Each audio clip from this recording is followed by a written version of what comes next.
Et il y a les signes d'eau, on se retrouve pour votre guidance pour la pleine lune du mois de novembre. Et il y a beaucoup à dire, comme vous pouvez le voir. On sent que durant ce mois de novembre, cette pleine lune-là, elle va vous demander de sortir des sentiers battus. Vous voyez, ici, on part dans votre aventure. Vous sortez de cette cage dans laquelle vous vous sentiez prisonnier pendant toute cette année 2021. On sent que là, vous allez vers qui vous êtes vraiment. Alors, on ne parle pas spécialement de la situation actuelle ou quoi en ce qui concerne la liberté, on parle de vous, des liens qui vous ont retenu, des liens que vous vous êtes mis à vous-même ou que les autres vous ont mis quand vous étiez plus jeune et qui vient aussi se déconstruire. Cette pleine lune, elle vient taper vraiment dans quelque chose de très très profond. On est dans la saison des éclipses. Dans la saison des éclipses, on va chercher loin, très loin, au niveau de l'enfance ou au niveau de l'adolescence.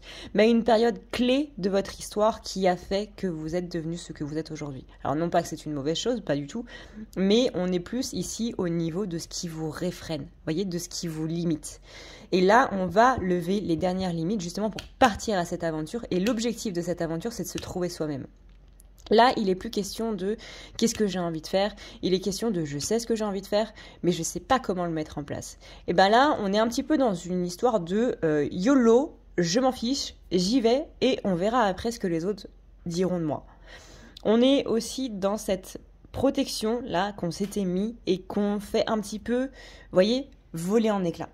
On fait exploser cette bulle et on part à l'aventure. On se libère des chaînes qu'on s'était mis par rapport à beaucoup de choses et surtout par rapport à ce sentiment d'injustice. On a une notion de jugement ici qui est particulièrement présente et qui nous a un petit peu empêché d'être dans une introspection un petit peu plus profonde.